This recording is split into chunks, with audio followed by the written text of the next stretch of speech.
కార్తీక మాసంలో 25వ రోజు. ఇవాళ అంబరీషుడి కథలో తరువాతి భాగాన్ని మనం చెప్పుకోపోతున్నాం.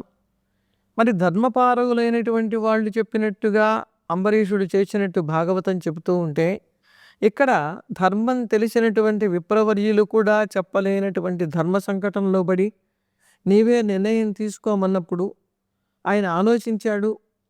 కేవలము నీటిని మాత్రం తీసుకుంటే తప్పు లేదు. ఎందుకనంటే మనం కృష్ణ పరమాత్మ చెప్పాడు, పత్రం పుష్పం ఫలం తోయం అని. ఆకు, పుష్పము పువ్వు, తోయము నీరు, ఇవన్నీ కూడా అన్నంతో సమానమే అని ఒక నియమం ఉన్నందువలన పుష్పం కానీ ఫలం కానీ నీరు కానీ అన్నానికి బదులుగా అన్నం లాంటివి. స్వామికి మనం రోజు నిత్య నైవేద్యం పెట్టకపోయినా ఒక పత్రాన్ని సమర్పించవచ్చు, అంటే తులసి దళాన్ని, లేదా ఒక పుష్పము. పుష్పాలు అంటే మంచి వాసన ఉన్నవి, సుకుమారమైనటువంటి పుష్పాలను సమర్పించాలి.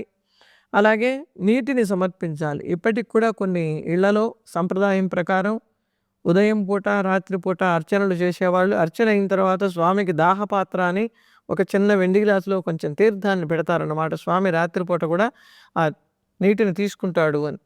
బృందావనంలో ఇప్పటికి కూడా నిదర్శనం. స్వామివారికి సేవలన్నీ చేసి ఒక తాంబూలాన్ని అక్కడ ఏర్పాటు చేస్తే తెల్లవారి తలుపులు తీసి చూసేసరికి అక్కడ పెట్టినటువంటి మధుర పదార్థాల్లో సగమే ఉంటాయి, తాంబూలం కూడా సగం కొరికి ఉంటుందన్నమాట. అలాంటి లక్షణాలు నమ్మకం మీద నడుస్తూ ఉంటాయి. ప్రధానంగా భక్తి కావాలి దీనికి. ఆ భక్తితోటి ఈయన విష్ణు భక్తి పరాయణుడు అయినటువంటి వాడు ద్వాదశిని విడిచిపెడితే విష్ణుమూర్తిని విడిచిపెట్టినట్టే, అంత గొప్ప శాస్త్రం ఉన్నదని ఆలోచించాడు.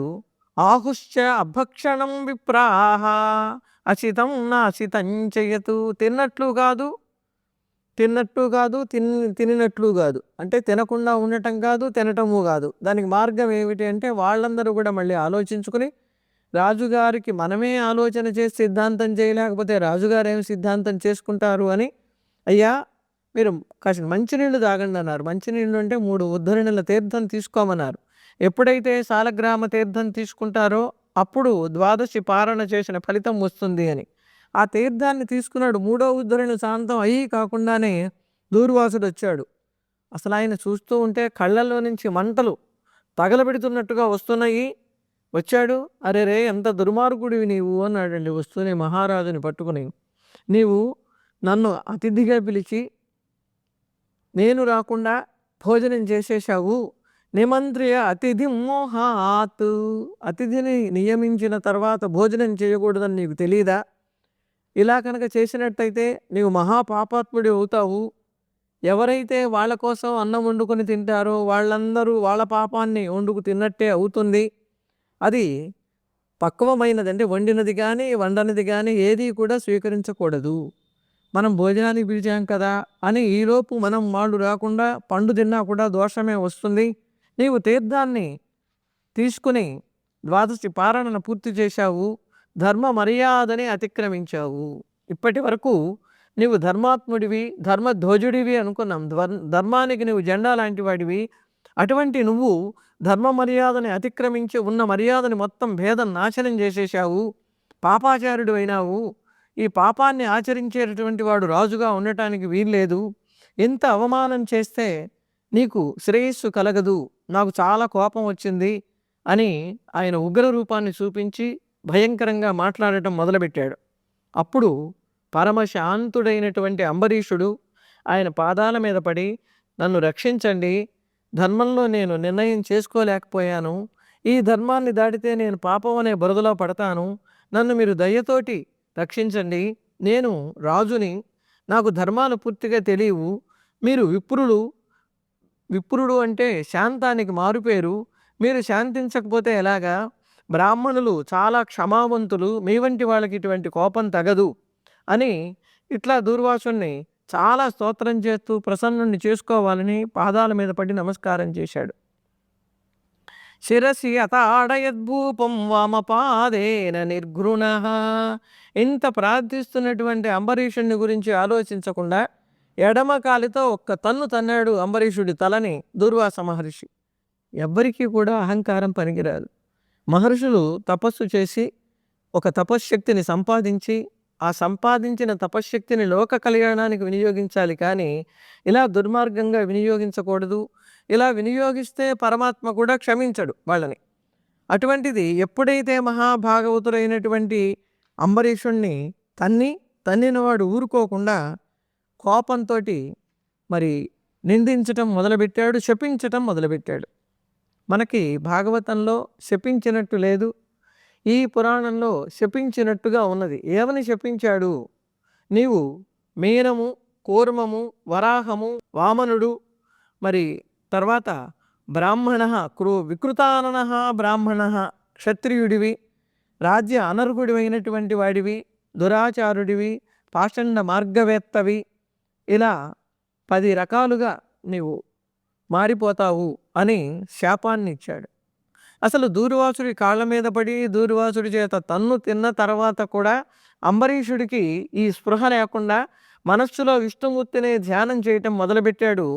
ఆ ధ్యానం చేస్తున్నప్పుడు తన మనస్సులో ఉన్నటువంటి విష్ణుమూర్తి ఈ చెప్పినటువంటి శాపాన్ని నేను స్వీకరించాను అని చెప్పేశాడు. ఆ చెప్పింది అంబరీషుడు కాదు, సాక్షాత్తుగా శ్రీ మహావిష్ణువే చెప్పాడు.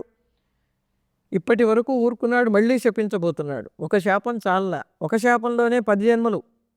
ఈ 10 జన్మలలో నీచమైనటువంటి జన్మలు ఉన్నాయి, ఉత్తమమైన జన్మలు 1, 2 కనిపిస్తున్నాయి మనకి.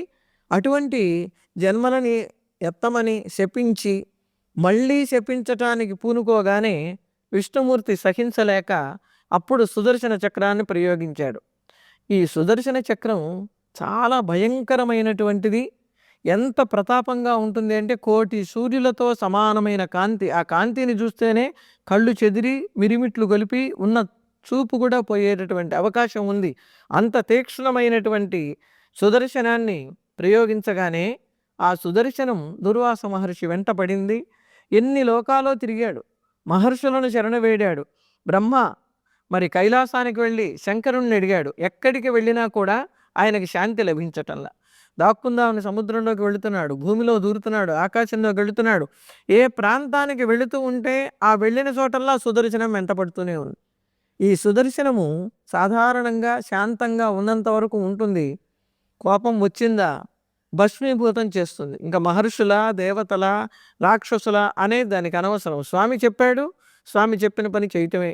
సంకల్పం మనస్సులో కలిగితే చాలు స్వామికి సుదర్శనం కనుక్కుంటుంది. ఎంత దూరమైనా వెళ్ళిపోతుంది స్వామిని విడిచి.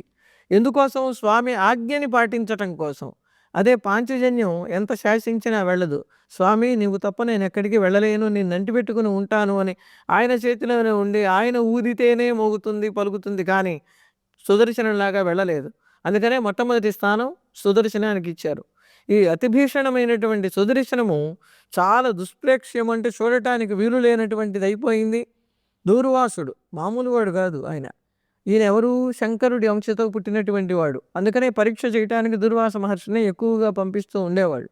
ఎక్కడికి వెళుతున్నా పర్యగా అన్న ఏవ కోప్యాసీత్ రక్షకస్తద్భయాదిహ.